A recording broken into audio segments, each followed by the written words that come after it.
Hello, my name is Linda. I am 69 years old and I want to share a story that changed my life forever.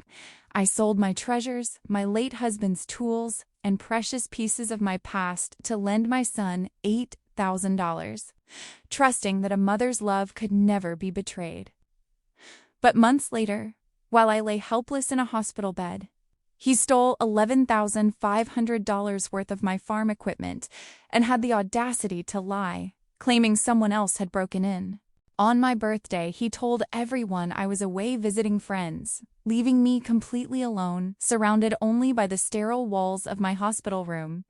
Yet, what he didn't know was that, on that very day, I uncovered something so shocking that it would leave him utterly speechless and change everything I thought I knew about him. This is a story of trust, betrayal, and the hidden truths that can shake even the strongest bonds.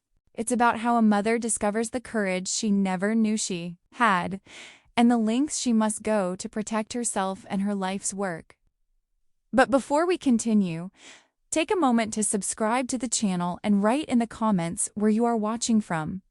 I love reading your comments and knowing where you are. Now, let's find out how this story really began.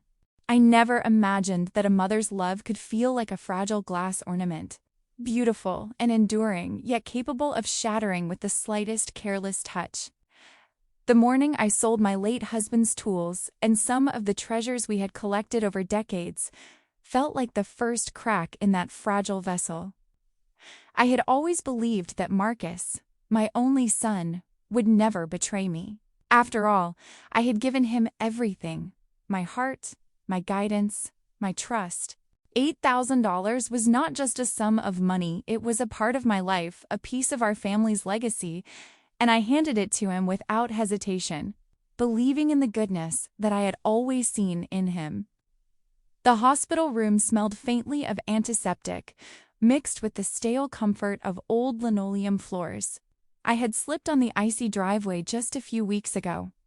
A foolish misstep that had left me bruised, battered, and dependent in ways I had never imagined. It was in that sterile, quiet space, looking out the small window at the bare Illinois farm, that the first seeds of doubt took root. The day I realized something was terribly wrong began innocuously, with a nurse's kind gesture. Sarah, young and bright-eyed, noticed that no one had come to visit me for my birthday. She carried a small cake with a candle, singing softly, and for a moment, warmth filled the sterile room. I smiled weakly, a fragile mask over the churn of emotions in my chest. But the warmth didn't last long. Later that day, Sarah, speaking casually as she adjusted the four, mentioned something she had seen: Marcus, laughing with friends at a casino on the very day that I had been lying in my hospital bed, alone. My heart felt as though someone had driven an icy nail straight through it. I stared at the ceiling, unable to comprehend how someone I loved could look me in the eyes and lie so effortlessly. The betrayal was not just in the money or the stolen tools. It was in the casual ease with which he had rewritten reality, a narrative where I no longer existed as a person with needs, feelings, and dignity. And then, my phone buzzed. A single message, simple yet heavy with consequence, appeared on the screen. It was from Marcus, and the words made my stomach twist with disbelief. "Don't worry, Mom, everything's fine." That casual, dismissive reassurance sent a shiver down my spine. I wanted to cry, to scream, to demand some recognition of the hurt that had been inflicted, but I couldn't. I was weak, recovering from my fall, and yet a strange clarity began to emerge. It was a clarity born from pain, from the recognition that love alone could not protect me from betrayal. I replayed our interactions in my mind. The nights I had stayed awake worrying about his future, the times I had foregone small luxuries to make sure he had everything he needed, and the countless ways I had trusted him without question. And now, in this quiet hospital room, I understood that trust is both a gift and a vulnerability. My son had taken that gift and trampled it, and the depth of that hurt cut through me like a winter wind across the empty fields. But grief was only the first layer. Beneath it, a spark of resolve began to glow. I had been a widow for many years, managing this farm, navigating the rhythms of life with a husband who had been both my partner and my confidant. Losing James had been a sorrow that I carried daily, but losing my trust in Marcus, this, I realized, required a different kind of mourning. A mourning that would eventually give rise to action, not despair. I thought about my son's words, the casual explanations he had offered for the missing tools and equipment. The break-in he had described seemed plausible only to someone who had never walked these grounds, who had never felt the pulse of the land beneath their hands.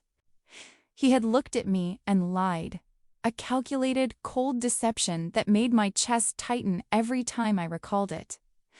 How could I have missed the subtle signs? The too long absences, the nervous glances, the stories that never quite aligned? I had always given him the benefit of the doubt, had always excused his behavior with phrases like, "He's young," or "He didn't mean harm." But now, I could see the pattern, like cracks forming in a once pristine wall. The birthday that should have been a celebration was another wound, a silent testament to the distance that had grown between us. Alone in the hospital room, I blew out the small candle Sarah had placed before me, the flame flickering in protest against the drafts of betrayal that surrounded me. I realized that healing would require more than physical recovery.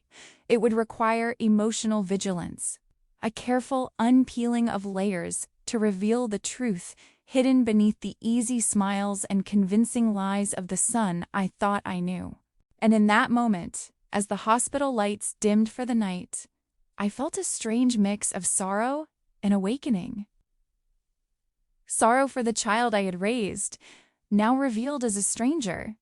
An awakening to the realization that I could no longer allow myself to be a passive participant in the story of my life. The trust that had been shattered could serve as the foundation for something new: clarity, resolve, and eventually, justice. I closed my eyes and whispered a silent promise into the darkness. I would uncover the truth, I would confront the lies, and I would find a way to protect not only myself, but the legacy of the life I had built with James. The road ahead seemed daunting, and yet, for the first time since my fall, I felt the stirrings of purpose. The hospital, once a place of helplessness, became the incubator for a plan that would reclaim my voice, my dignity, and perhaps, in time, my peace. The message appeared on my phone like a whisper I couldn't ignore, vibrating with a weight I had not expected. It was from Janet, Marcus's ex-wife. Her words were simple, yet they carried the tremor of urgency. "We need to talk about your son." I stared at them for a long time, the hospital room around me fading as 1,000 memories of Marcus, my son, my child flooded back. A part of me wanted to delete the message, to pretend it hadn't arrived, but something deep inside whispered that this was a lifeline, a thread I needed to pull. I tapped the reply, my fingers trembling. "Yes, please, tell me everything." The hours that followed were filled with her carefully typed messages, the kind that betrayed her fear and her lingering pain. She revealed things I had never imagined. Marcus had been living a double life, gambling away money he could never repay, lying to multiple people, spinning a web of deception that ensnared anyone who tried to trust him. The words hit me like icy water. I had always known my son had flaws, but the scope of his deceit was staggering, suffocating. I lay back against the pillows, trying to steady my breath, my heart hammering in my chest. As I absorbed Janet's revelations, a strange mix of sorrow and anger welled inside me. The betrayal was not just personal, it was tangible, a series of calculated acts that had taken pieces of my life, my farm, and my peace. But amid the grief, another emotion emerged: determination. Grief had been passive, a wound that throbbed endlessly. Determination was active. It demanded action. It whispered that I could still reclaim what had been taken, that I could confront the truth with eyes wide open. From my hospital bed, I began the quiet work of investigation. My hands were weak, but my mind was sharp. I called old friends, neighbors who had known Marcus since he was a boy, weaving together fragments of information, looking for patterns, inconsistencies, anything that might reveal the truth. The more I asked, the more I realized how deeply Marcus had hidden his life from me. Stories didn't align. Alibis were thin, and explanations came with a practiced ease that only further fueled my suspicion. Tom, my neighbor, who had always been quietly observant, mentioned something that made my stomach twist. "I saw Marcus's loading equipment onto a trailer at 3 in the morning, he said, his voice low as if speaking too loudly might shatter the fragile trust he had in me. I didn't think much of it at the time. I just thought he was helping himself. Or maybe taking things? He had photos too, he confessed. Pictures that showed the equipment leaving the property under the cover of darkness. Seeing them, my chest tightened. Every lie, every explanation Marcus had given me about the so-called break-in unraveled with horrifying clarity. That night, the night of the supposed intrusion, Marcus had my house keys. The realization struck me like a thunderclap. The deceit gnawed at me in other ways too. I learned that Marcus had told his girlfriend that I was senile and imagining things, that my concerns were nothing more than the ramblings of an old woman too frail to manage her affairs. It was a cruelty I could hardly bear, the kind of psychological theft that made my blood run cold. The person I had raised, nurtured, and loved had cast me aside in the cruelest terms. And yet, he had no idea I was beginning to see everything through unflinching eyes. I turned my attention to the bank records. The numbers leapt off the page with stark clarity. Marcus had cashed a check I had never signed, forging my name with the ease of someone who had long since lost a sense of right and wrong. I sat in the hospital bed, staring at the statement, feeling a complex storm of emotions: disbelief, grief, and then something sturdier, fiercer. The grief that had filled the sterile room with tears and quiet despair began to harden into determination, a resolve that would not be denied. Each call I made, each conversation I held, tightened the web of understanding I was slowly weaving. I spoke with neighbors who had noticed unusual activity, friends who had seen him act strangely, Janet who recounted episodes of manipulation and lies. It became impossible to ignore the reality that had been carefully hidden from me. Marcus had lived behind a mask, presenting a son I thought I knew, while orchestrating a life that betrayed the very principles I had instilled in him. As the hours passed, I realized something profound. I had always thought of my love for Marcus as a shield, something unbreakable. But love, unguarded, could be exploited. What I had mistaken for weakness in myself, the willingness to trust, to forgive, to hope, was now becoming my instrument of clarity. I would not let grief consume me. I would not allow betrayal to define my life. I could feel the shift inside me, subtle at first, then growing, a transformation from wounded mother to a woman preparing to face the truth with courage. Lying there, I felt both the weight of what had been lost and the stirrings of a plan that might reclaim it. Each detail Janet shared, each observation from neighbors like Tom, every piece of evidence I could gather became a breadcrumb, guiding me through the forest of lies Marcus had created. And as I closed my eyes that night, exhausted but vigilant, I whispered a promise to myself. I would follow every breadcrumb. I would uncover every deceit. And when the time came, I would face my son with the unflinching eyes of a mother who had learned that love, though tested, could not be silenced, could not be bent to greed, and could, in the end, stand stronger than any betrayal. Returning to the farm after my discharge felt like stepping into a place I barely recognized. The barn, once a sanctuary of memories and the echoes of my husband's careful work, was now a hollowed-out testament to betrayal. Shadows clung to the corners. The air smelled faintly of oil and dust, and the silence seemed louder than any sound I had heard in months. I walked through the empty spaces, running my hands along the wooden beams that had witnessed decades of honest labor, trying to steady the storm of emotions inside me. Sorrow, anger, disbelief, they all twisted together, and yet beneath them simmered something firmer: resolve. I would not let this devastation define me. I brewed a pot of coffee in the small kitchen that looked out toward the fields, each drip marking a rhythm that anchored me to purpose. When Janet arrived, her face drawn but determined, I felt an immediate relief. Here was someone who understood the betrayal from a different angle, someone whose own history with Marcus lent weight to every warning she gave.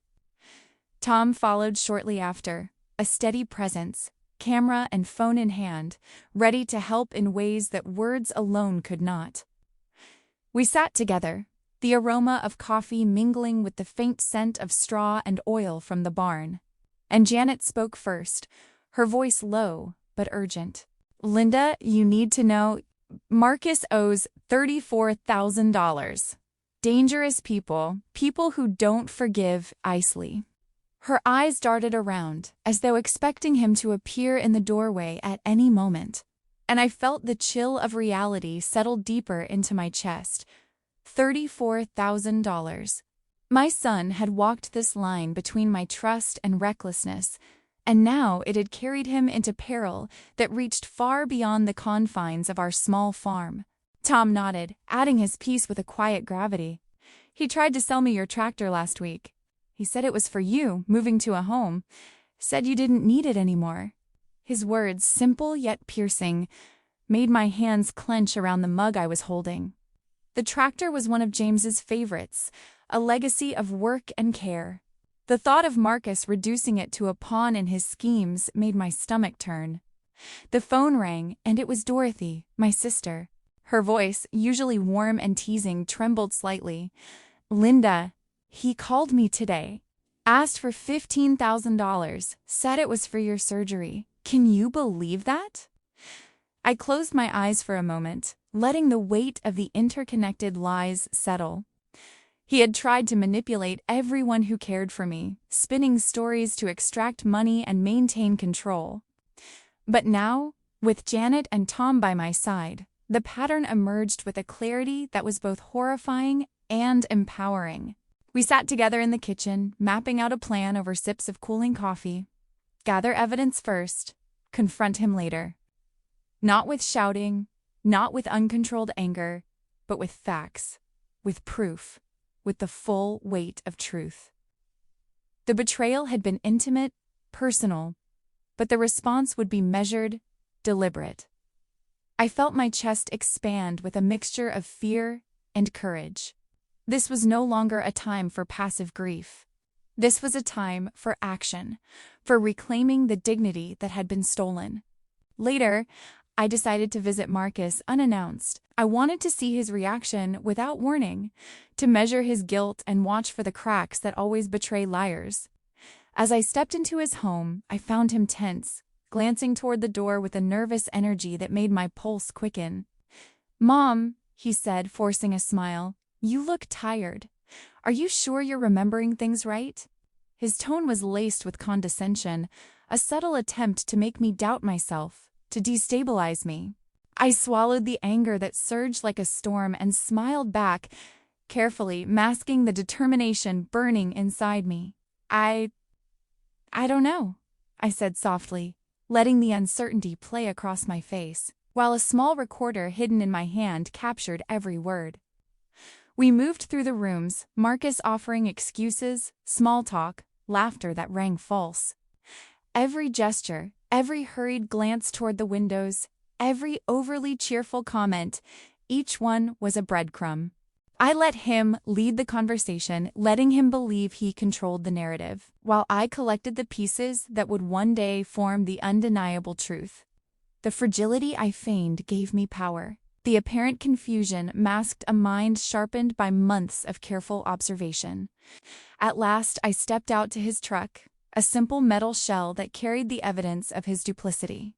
Hidden beneath the seat and in the cab were receipts from pawn shops, faded and crumpled, for my husband's tools. My hands trembled as I held them, the paper cool and insubstantial in contrast to the weight of betrayal I felt. This was tangible proof, the culmination of months of lies, small deceptions that had built into a fortress of deceit. And yet, even as the grief threatened to wash over me again, it was tempered by a profound clarity. This was the moment when despair began to transform into something stronger. Returning to the farm, I felt a sense of unity with Janet and Tom, a bond forged in shared truth and a desire for justice. Together, we were no longer victims of Marcus's manipulation. We were architects of exposure, wielding knowledge as a tool of empowerment. The plan was taking shape in my mind, detailed and deliberate, every step measured, every move calculated to reveal the truth without giving him the chance to evade accountability. I stood in the barn that evening, looking at the empty rafters and the muted light falling across the hay, and felt a flicker of hope. Betrayal had come to me in its most intimate form, but it would not define the rest of my life. The alliance we had formed was more than strategy. It was a testament to the fact that trust and love, when balanced with discernment and courage, could rise above even the deepest wounds. And in that quiet moment, I realized that the journey ahead, though daunting, was mine to navigate, guided by truth, fortified by evidence, and fueled by a determination that no deceit could break. When Marcus showed up that afternoon with Amber, I knew instinctively that this visit was more than casual concern. The air shifted the moment they stepped onto the porch, his grin forced, her eyes flicking over me as though I were a fragile object in need of inspection. Marcus introduced her as if I needed reminding that she was part of his life now, part of the elaborate story he had woven to obscure his actions. I smiled weakly, keeping my posture slightly slumped, allowing the illusion of frailty to settle like a cloak around me. Every gesture, every word I feigned carefully. Amber and Marcus did not yet know that I had been watching, recording, and learning. Amber's voice, overly saccharine and deliberate, grated on my nerves. "Oh, Linda, sweetie, how are you feeling today?" "You know, Marcus says you've been having some memory problems," she said slowly, enunciating each word as if I were a child, as if my 69 years of life, my experience, and my very presence were irrelevant. Her tone, polite on the surface but laced with condescension, was meant to unbalance me. But I didn't flinch. I smiled, nodded, and made a soft, uncertain sound, letting her believe she had the upper hand. Amber's need to belittle me, to speak down to me, only revealed the depth of their deception. I sat in the living room, pretending to struggle with minor tasks Amber suggested, pouring water, lifting a plate, adjusting my chair, while my hands concealed the tiny recorder I had hidden on the table. I could feel my pulse quicken each time they glanced at me, proud of their performance, convinced that I remained ignorant. But as I sat there, watching their behavior, I realized the cracks were showing, the mask slipping. From the kitchen, the muffled sounds of their conversation reached me clearly. I leaned slightly, pretending to shuffle papers, but my ears strained to catch every word. Amber was speaking in hushed tones, laughing lightly, while Marcus's voice carried confidence and amusement.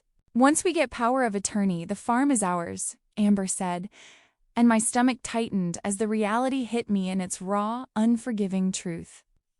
Marcus laughed, a sound that churned bile in my throat. "She'd never know what hit her," he said. The casual cruelty, the certainty of their manipulation, made my hands shake with a quiet rage I forced into my lap. I felt the urge to leap forward to confront them immediately, to demand that the veil of lies be torn away in front of their smug faces. But I did not. I remained silent, letting the anger simmer into cold determination. The time for immediate confrontation would come, but not now.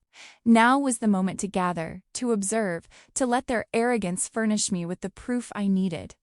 My vulnerability was my armor. My apparent confusion, my passive compliance, became the trap that would eventually expose them. That night, after they left, the house seemed unusually still. I sat at the small desk near the window, the moonlight spilling across old letters and photographs, thinking of James. Of the years we had spent nurturing a family and a farm, of the son I had loved so fiercely and trusted so completely. And I picked up the phone, dialing Beverly Chun, a lawyer I had known through church and community work. Her voice was calm, professional, and immediately attentive as I explained the situation. When I told her about the stolen equipment, the forged checks, the lies, and most disturbingly, Marcus's calculated plan to secure a power of attorney for the farm, I could hear a catch in her voice.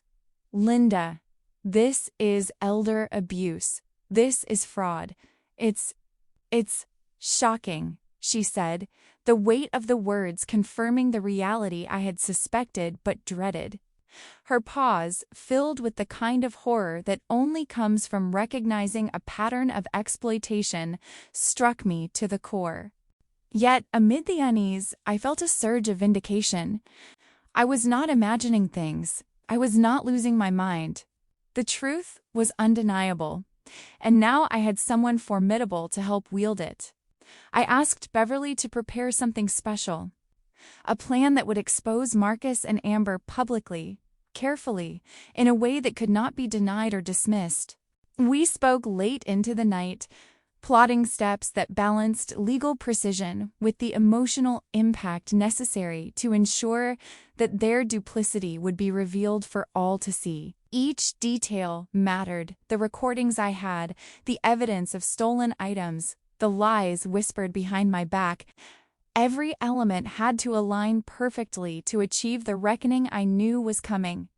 After the call, I sat quietly, listening to the night sounds drifting through the windows. My hands, still trembling from the fury and anticipation, finally stilled. I felt the familiar ache of grief, yes, but it was now accompanied by the sharper, fiercer edge of empowerment. I realized that my strength had been quietly growing, nurtured by observation, patience, and clarity. The betrayal that had initially threatened to consume me had been transformed into focus, a resolve that refused to be undermined. I thought of Marcus, of Amber, of the arrogance with which they had assumed they could manipulate me. I allowed myself a small inward smile. They had underestimated me. They had believed my age and perceived vulnerability were weaknesses, but in truth, they were the crucible in which my plan was forged. I was no longer simply a mother betrayed. I was a woman armed with knowledge, patience, and a resolve that would not be denied. That night I lay in bed, staring at the ceiling as the farmhouse creaked gently with the wind. I replayed the moments in the kitchen, the laughter, the whispered plotting, the careless overconfidence of two people who believed they were invisible. I whispered a promise to myself, soft but unwavering. I would expose them. I would reclaim what was mine. And when the time came, justice would not be abstract. It would be visible, undeniable, and public. The mask had slipped. Now the reckoning would begin. When I told Marcus I wanted to make things right, I chose my words with the care of someone threading a needle through fragile cloth. I had to sound conciliatory, soft, maternal, to keep him believing he still held the upper hand. "I want to set things straight before I get too old," I said, letting a faint sigh escape my lips, as if the weight of age and fragility constrained me. His eyes flicked toward me, quick and calculating, and I felt a chill as I glimpsed the spark of greed lighting behind his mask of concern. He thought he could read me, as if my gentle tone were a weakness he could exploit. "I've been thinking," I continued, careful to let my words settle slowly, "that transferring the farm to you might be the best way to have peace of mind. A birthday gift. To myself. So that everything is in order before it's too late." The words rolled softly, wrapped in the warmth of a mother's voice, but every syllable was calculated. I watched Marcus's face, the subtle twitch of his lips betraying his immediate excitement, his mind already racing with the implications. He didn't just hear my suggestion, he saw opportunity. "Oh, Mom, that's incredible," he said, a practiced tone of gratitude laced with something sharper underneath. His eyes gleamed, greed and anticipation mixing into a cocktail that made my stomach tighten. He leaned closer, lowering his voice as though we were sharing a secret of monumental importance. "We should do it at a family celebration. That way, everyone can see your generosity, your kindness. It will be perfect, Mom." His words dripped with charm, but I felt the cold calculation beneath each one. I nodded, feigning delight, and allowed myself to add the next step in my plan. "Why don't we rent the community center? It would be easier for everyone to gather there, more space, more comfortable. A proper celebration." I could see his mind whirring, envisioning not a celebration, but a stage on which he would parade his supposed filial devotion. He didn't know that the stage would become his exposure, that the community would witness the truth that he thought he had carefully hidden. Marcus immediately began to make calls in my presence, inviting siblings, cousins, neighbors from the church, anyone who might witness the event. Each name he spoke aloud strengthened my resolve. The more people involved, the more witnesses there would be, and the harder it would be for him to hide the truth. "It's going to be special," he said brightly. "Everyone will be talking about it. Your generosity, Mom. Everyone will see." He smiled, completely unaware that I had already invited a local news crew, planning to frame the day as a heartwarming story that would capture his deception in real time. Later, as I walked through the house, I found Dorothy sitting at the kitchen table with a stack of magazines and a warm cup of tea. She looked up as I entered, her eyes sparkling with that familiar blend of humor and support. "I think we need to get you ready for this big day," she said gently, her voice full of encouragement and sisterly affection. Together, we went through wardrobe choices, examining every detail with care. Finally, Dorothy held up a royal blue dress, the color rich and bold, reflecting light as if it contained a secret strength within its fibers. "You're going to shine, sis," she said softly, and I felt a lump form in my throat. She understood the unspoken stakes of this moment, the tension beneath the surface of our smiles and polite words. Her words were more than encouragement. They were a reinforcement of the inner strength I had been cultivating, the courage that would carry me through the confrontation ahead. I allowed myself to imagine standing before the room, the dress catching the light as I revealed the truth, poised and unshakable, while Marcus's mask of confidence crumbled. That night, I lay awake thinking of the delicate balance we were orchestrating. Every word I had spoken to Marcus, every smile, every seemingly naive suggestion had been carefully calculated. I let my mind drift over the details of the plan, the recordings, the evidence, the witnesses, and the presence of the local news. The stage was set, yet I could feel the weight of anticipation pressing down on me. This was more than a confrontation, it was an unveiling of the truth. A moment when justice and clarity would intersect, illuminated by the eyes of our community and the lens of cameras that would capture the story in all its complexity. I imagined the scene in my mind repeatedly, letting it settle like a seed in fertile soil. Marcus would arrive, confident and gleaming with anticipation, believing that his careful planning had ensured success. He would be unaware that I had anticipated every move, every lie, every smug glance. The evidence would be irrefutable, the witnesses credible, and my voice, calm and clear, would cut through the fabrications with precision. This imagined sequence brought a strange comfort, a mixture of control and inevitability that steadied my resolve. As the first light of morning filtered through the windows, I felt a deep, quiet certainty. The farm, the community, the legacy of James and myself, all of it, could not be tarnished by deceit. Marcus's betrayal had been significant, but it had also revealed the depth of my own resilience. The preparation, the alliances, the careful cultivation of truth and strategy, these were my weapons, forged from months of pain and reflection. I allowed myself one final private smile before sleep claimed me. The royal blue dress hung neatly, ready for the day, a symbol not just of celebration, but of empowerment. Marcus thought he had orchestrated the narrative, controlled the story, but in reality, the narrative had shifted. The setup was complete. And when the time came, I would shine not as a woman betrayed, but as a mother who had endured, observed, and now, finally, would reclaim her voice.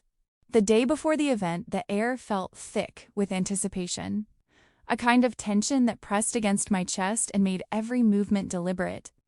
Marcus arrived early, his energy sharp, his eyes flashing with impatience as he placed a stack of papers in front of me on the kitchen table. "Just a formality, Mom," he said smoothly, leaning in slightly. "We'll make it official tomorrow." He smiled, but there was an edge to it, the kind of smile that hides impatience and expectation, a mask I had grown accustomed to reading. I looked down at the documents, pretending to study them carefully, letting my hand hover as though hesitant. Every word he spoke, every glance he threw my way, fueled a subtle fire inside me. I slid my pen into my hand with deliberate slowness, and as he continued talking, I executed the move I had been rehearsing in my mind for weeks. The papers I signed were not the real ones. I had switched them with blanks, a small but deliberate act of defiance that left him none the wiser, yet gave me control in a situation where he believed he had all the power. For a moment, Marcus's patience frayed. "Mom, we don't have all day," he snapped, his voice sharp, a little higher than usual, betraying the edge of panic he tried to suppress. "After everything I've done for you, you're making this difficult." His words, meant to guilt and manipulate, only allowed me to see his true face clearly for the first time. The charm, the practiced devotion, the casual indulgence of my supposed frailty, it was all gone. He was not the son I had raised. He was someone else entirely. Someone driven by greed and impatience, someone who believed the world existed solely to satisfy him. I let the anger roll through me quietly, feeling its heat without letting it control my voice. I forced a calm smile and replied gently, "I want to be sure, Marcus. I need to understand everything before I make such an important decision." The words were true, and yet they served as camouflage. Beneath them, the resolve I had been nurturing for months surged with strength. This day, this moment, was not about him. It was about reclaiming the narrative, exposing the truth, and standing unshakably in the space I had earned through years of care, endurance, and love.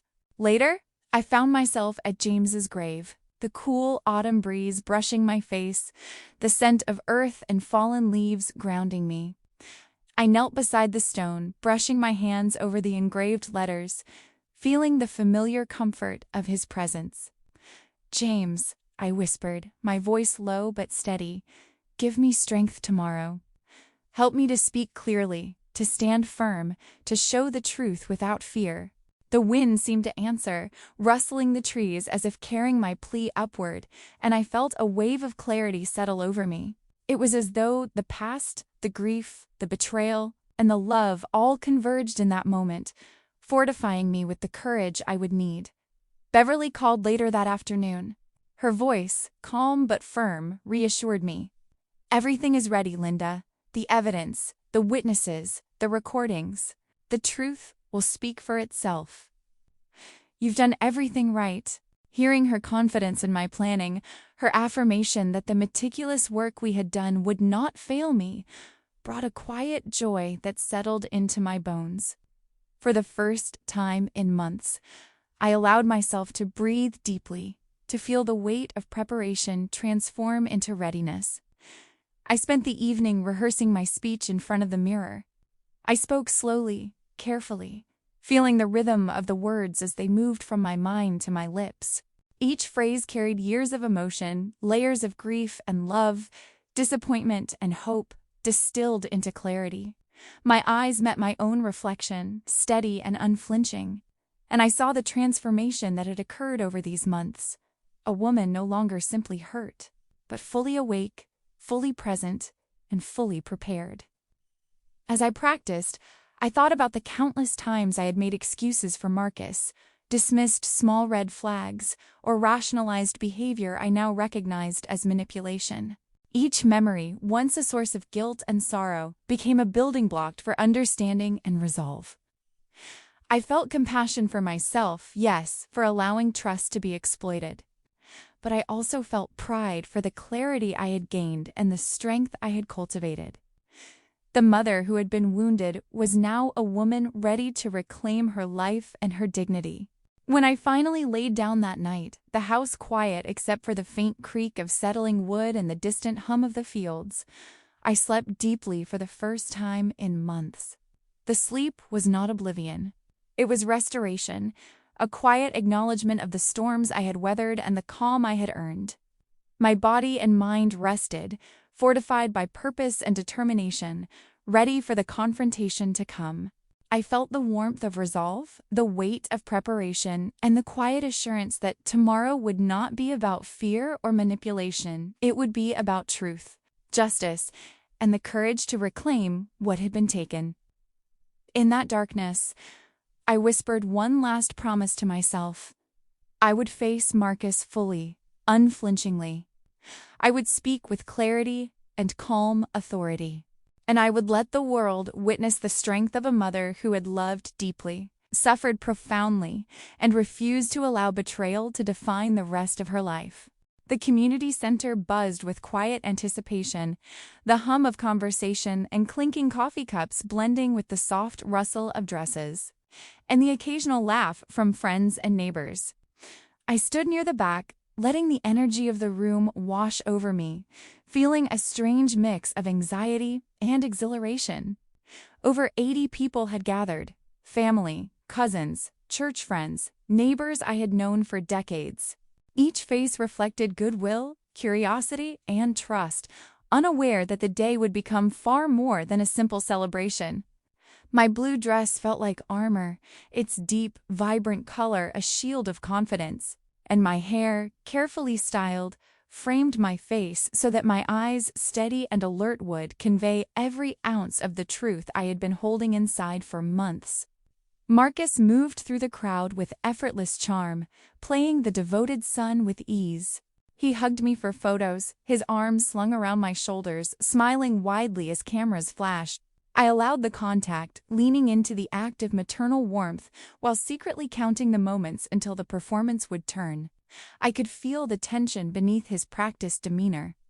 The impatience that had been building in private now subtly visible in small twitches of his fingers, and the occasional sharp glance toward the news crew. The local news team had arrived early, setting up cameras with quiet efficiency.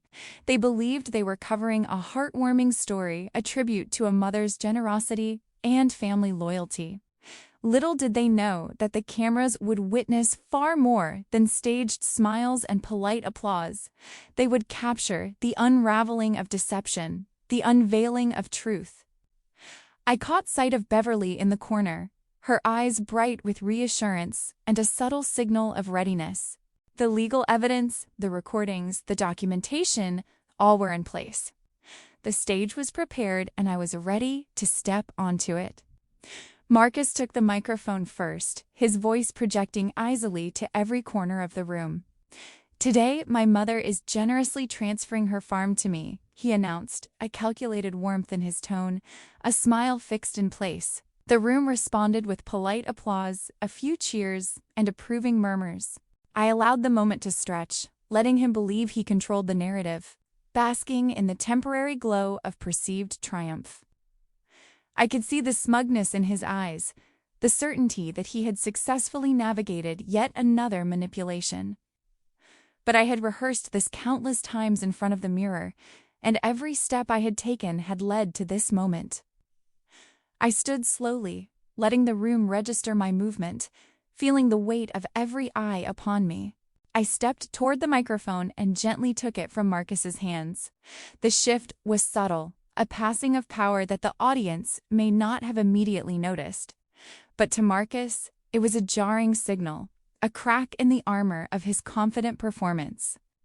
The room fell silent, the anticipatory hush amplifying the intensity in my chest. "Actually, Marcus," I said softly at first, letting the words settle in, "there's been a change of plans." My voice was calm, steady, but underneath lay the years of pain, betrayal, and love that had forged the courage to speak. I paused, looking into the audience, letting the suspense hang delicately in the air. Then, raising my voice just enough to carry, I continued, "I need to tell you all the truth about my son." The silence deepened. Conversations halted mid-word, laughter ceased, and every eye turned toward me. Marcus's face, once confident, drained of color, the mask of devotion melting away as the first ripples of panic crossed his features. His eyes darted nervously, searching for an escape, for some way to salvage the moment, but the truth was already gathering its weight around him.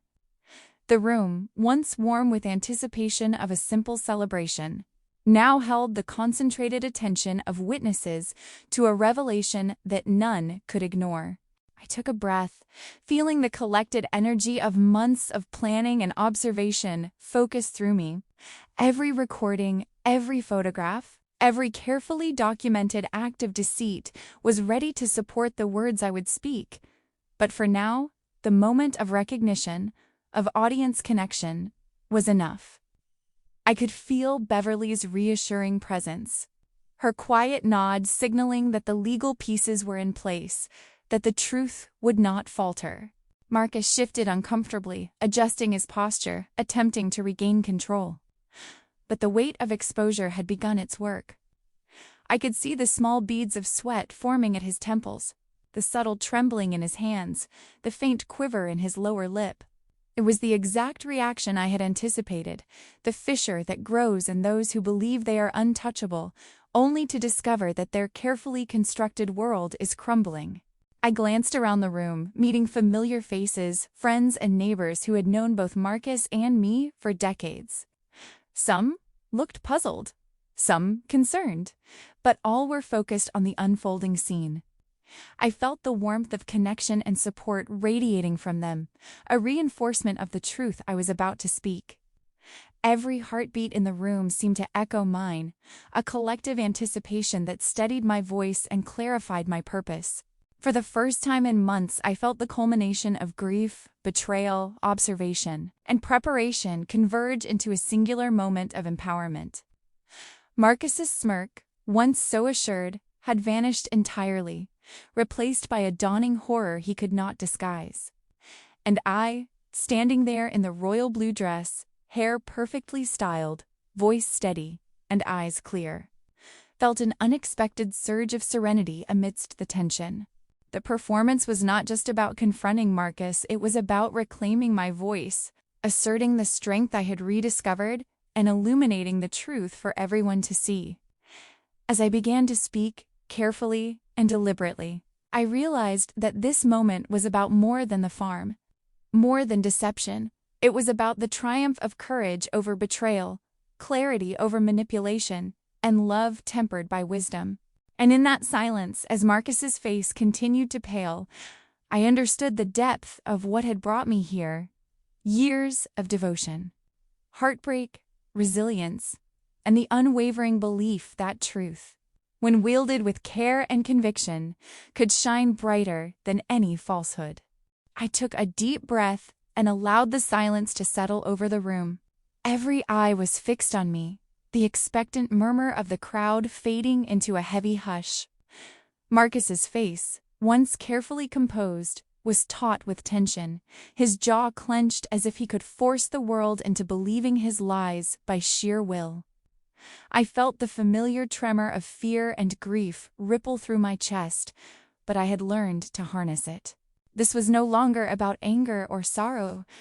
It was about clarity, justice, and the long months of painstaking preparation finally coming to fruition. "I want to tell you everything," I began, my voice steady, carrying clearly across the room. I started methodically, the details unfolding one by one, as if laying out pieces on a table for all to see. Months ago, I lent my son Marcus $8,000. I trusted him completely, believing that he would honor that trust. But while I was hospitalized, he stole $11,500 worth of farm equipment. My eyes swept the crowd, lingering on faces that mirrored shock, confusion, and the beginnings of understanding. The anger Marcus tried to suppress now flickered visibly in his eyes, but I continued without hesitation. And there was a forged check. My signature, used without my knowledge, an act of betrayal that no mother should have to endure. I paused, letting the words hang in the air. I could feel my pulse steadying, the fear that had once accompanied such revelations transformed into the cool focus of a woman reclaiming her life and her dignity. I gestured toward the projector screen at the front of the room. Tom's photographs appeared in bright detail, images of Marcus in the dead of night, a shadowed figure loading farm equipment onto a trailer at 3 o'clock in the morning. "This is my son," I said, pointing to the screen. My voice calm but resolute at 3 a.m., stealing from me while I was hospitalized. Gasps filled the room, some sharp, some soft, as the truth sank in for those who had trusted appearances over reality. Next, I played the recordings I had captured of Marcus and Amber discussing their plan to gain power of attorney. Amber's voice, dripping with condescension, and Marcus's sly reassurances filled the speakers. "Once we get power of attorney, the farm is ours," Marcus's voice said. The audience's reaction was immediate. Murmurs of disbelief, widened eyes, a ripple of shock coursing through the crowd. My chest swelled with a strange mixture of sadness and vindication. This was not just exposure. It was truth rendered impossible to deny. Marcus's face twisted, and he tried to interject, his voice strained and frantic. "She's confused. She's been having episodes. This isn't true." He gestured wildly, searching for an ally in the crowd, some sign of sympathy that would validate his lies. But the room remained focused on me, and his protest only reinforced the truth of my words in the eyes of everyone present. Janet stood, her expression unwavering, her voice carrying a firm, undeniable authority. "I'm his ex-wife," she said. "Everything she's saying is true. He did the same to me. He lied, manipulated, and stole from me. This pattern is not new, it's who he is." Her testimony added depth to the revelation, connecting my experience to a larger truth that could no longer be dismissed as an isolated misunderstanding. Dorothy spoke next, her tone measured but filled with righteous indignation. "He tried to scam me for $15,000, she said, addressing the room with calm authority, claiming Linda needed surgery. "I know him. I know this pattern, and now it's here for all of us to see." Her presence, a pillar of familial support, bolstered the credibility of my words and reinforced the growing narrative of accountability that Marcus had tried so desperately to control. Neighbors began speaking up, confirming small but significant details. Attempts to sell Linda's belongings, questions about farm equipment that had gone missing, and moments of suspicion that had been dismissed as misunderstandings. One by one, the pieces of the puzzle clicked into place in the minds of everyone present. Marcus's control slipped further with each affirmation, the network of truth tightening around him like a net he could not escape. Through the corner of my eye, I noticed the news cameras capturing everything, their lenses fixed on the unfolding drama. I felt a subtle comfort knowing that these moments, this reckoning, would not be hidden or forgotten. The story, once mine alone to bear, was now shared with the wider world. My voice, steady and resolute, would echo beyond these walls, and the truth could not be denied. Amber, sensing the shift in power and the exposure of their plan, quietly slipped out the back door.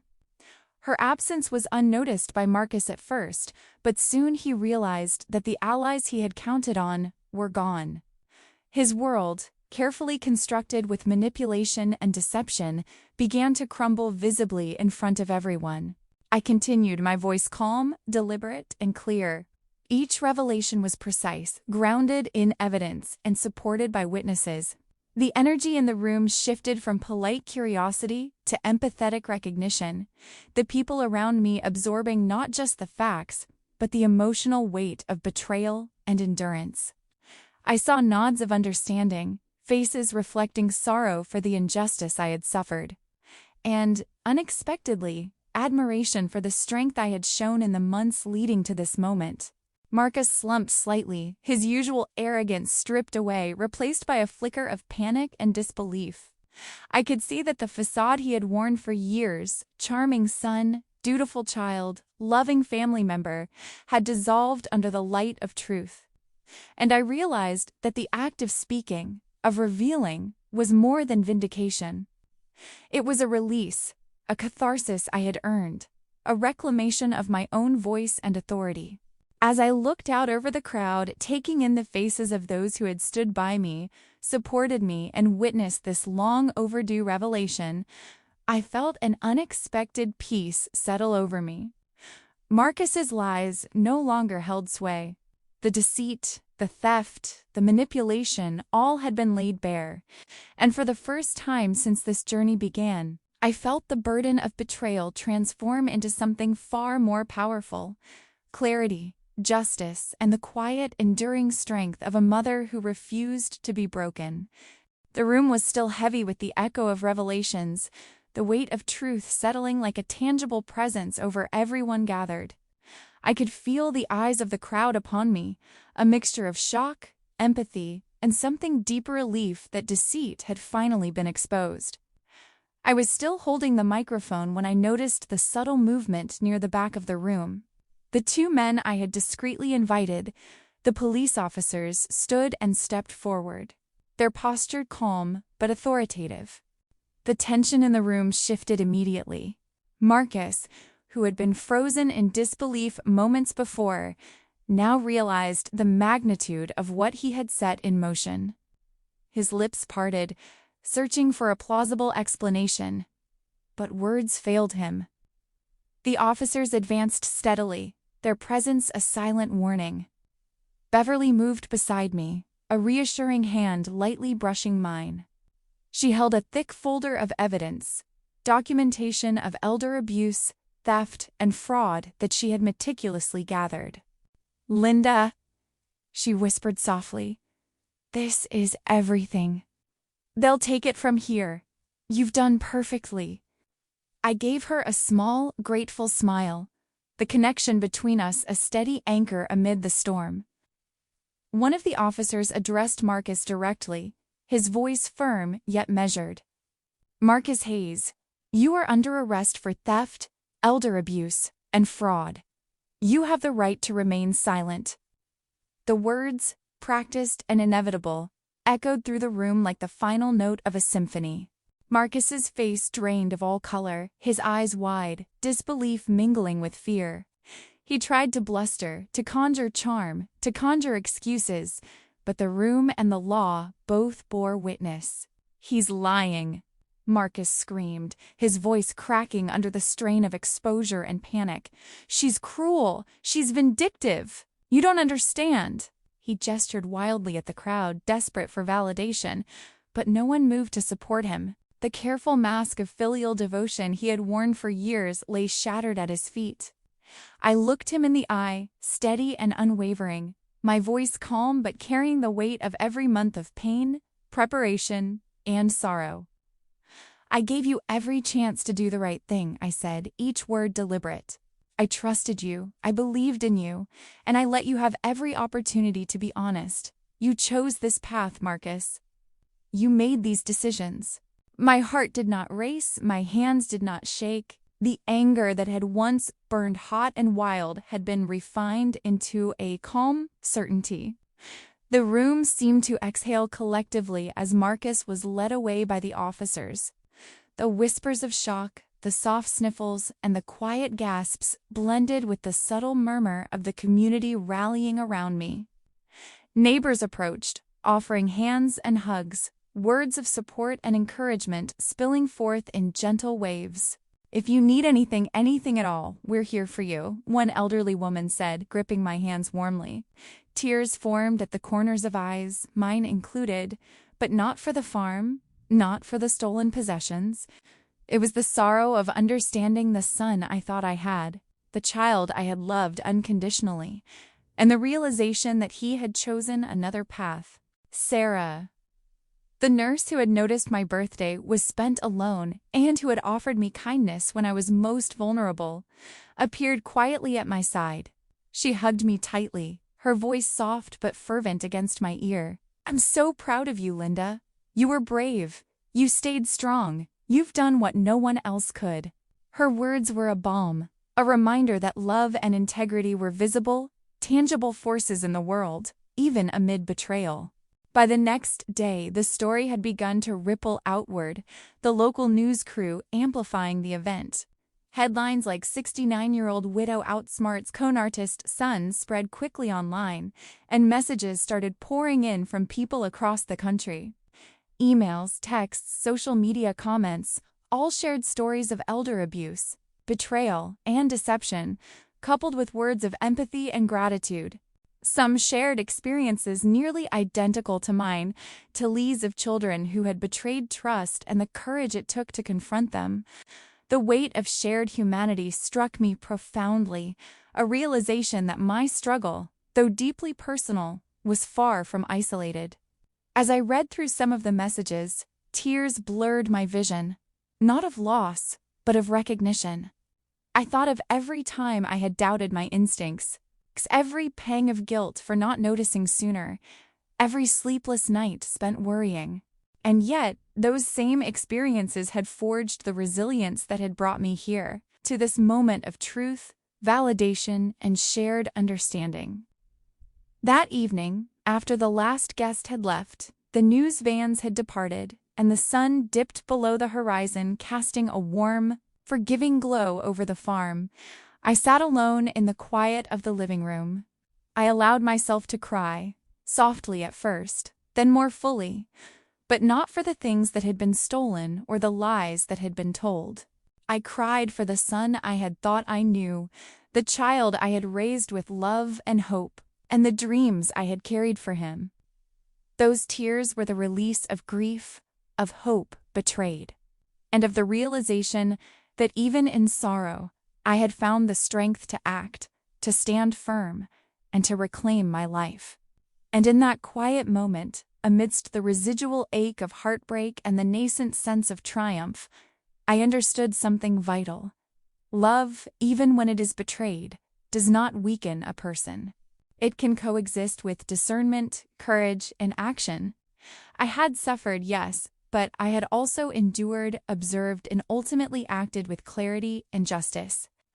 I felt the weight of the day settle into something softer, more luminous, a promise that I would continue forward, guided by truth, resilience, and an unwavering belief that light can always follow darkness. 3 months had passed since the events that had shattered and then reshaped my life. The air on the farm smelled of fresh earth, newly painted wood, and a resilience that had been quietly growing beneath every blade of grass and beam of sunlight. Walking across the property, I felt the subtle vibrations of renewal, of lives intertwined and communities standing together. Tom had taken the lead with the neighbors, and together they rebuilt the barn that had been ransacked, replacing stolen equipment with donations, repairing the dents in metal and the cracks in my heart with steady, loving hands. Every hammer strike, every brushstroke, every shared laugh reminded me that the farm and I were not alone in recovery. Dorothy had moved into the guest house. "Adventure in our golden years, sis," she had said, her tone teasing but warm as she unpacked boxes of her belongings. Her presence was a balm, a tangible reminder of family love unmarred by deceit. Together, we wandered through the fields, sharing memories and hopes for the future. And I realized how deeply companionship and understanding could soothe wounds that material wealth could never heal. The garden where the barn once stood was my newest labor of love. I planted rows of sunflowers, lavender, and heirloom tomatoes, letting the soil feel my hands and absorb the sorrow that had lingered for so long. Beauty from ashes, I whispered to the small sprouts that reached upward, fragile yet resilient. Each seed was a testament to growth, a declaration that even after betrayal, life could flourish again. The local news came back for a follow-up story. Cameras rolled as I walked through the farm, showing the rebuilt barn, the thriving animals, and the vibrant garden. "You look different," the reporter said, eyes gentle but curious. "Stronger." I nodded, letting a quiet smile reach my lips. Strength was not merely standing after hardship, I realized. It was moving forward with intention, teaching, supporting, and allowing oneself to feel both grief and gratitude. Marcus had pleaded guilty. His sentence was probation with a restitution order, a legal acknowledgement of the wrongs he had committed. Weeks later, a letter arrived. It was from him, written as part of court-mandated therapy, an apology that was cautious, halting, and yet unmistakably the first flicker of recognition for the pain he had caused. I read it once, twice, and then tucked it safely away into a drawer. I could not respond, not yet, but I kept it as a reminder that truth had been spoken, and that acknowledgement, however imperfect, had begun. My other children visited weekly now, and I felt a warmth that had been missing in the months of tension. They brought laughter into the farmhouse, curiosity into the fields, and a new reverence for the mother they had sometimes taken for granted. Together, we cooked meals, repaired fences, and shared stories late into the evening. I realized that cherishing one another was an ongoing act, a conscious choice that mattered more than any material inheritance could. I had also begun something new, a support group for elder abuse victims at my church. The first meeting was tentative, filled with nervous glances, hesitant voices, and tears that had waited years to surface. I spoke gently, sharing my story with care, revealing the vulnerability that had been exploited and the strength that had allowed me to reclaim my life. "When people show you who they are," I said, looking into the eyes of those seated before me, "believe them, and never let anyone dim your light." The words hung in the room, weighty but comforting, a gentle instruction that no one should ever allow manipulation or fear to overshadow their worth. Evenings were my sanctuary. I often sat on the porch, the sun dipping below the horizon, painting the fields in shades of gold and rose. I would pick up the framed photo of young Marcus, the boy with bright eyes and an easy smile, and let my mind travel through memories of hope and love that had once been uncomplicated. Someday, perhaps, forgiveness might find its place, but for now, I allowed myself the luxury of reflection and healing. I whispered a quiet gratitude for the journey that had brought me to this point. A journey marked by pain, perseverance, and the reclamation of self. I thought about James, my late husband, and the farm that we had built together. I imagined him standing beside me, his hand resting lightly on my shoulder, a nod of pride in his eyes. "You're stronger than you ever knew," I murmured aloud, speaking to both his memory and my own heart. Indeed, I had learned that strength was not only surviving adversity, but also shaping it into something meaningful, enduring, and transformative. The farm, once a site of theft and betrayal, now flourished with life and hope. Friends, neighbors, and family had become the scaffolding for renewal, each act of kindness reinforcing my belief in humanity, even when it had been tested by deceit. I could walk among the animals, tend to the gardens, and feel a profound sense of peace, knowing that love, resilience, and honesty had restored more than the property, they had restored the integrity of my life. I looked around at the farm bathed in twilight, the gentle sway of trees, the hum of crickets, the laughter of Dorothy unpacking her kitchenware in the guest house.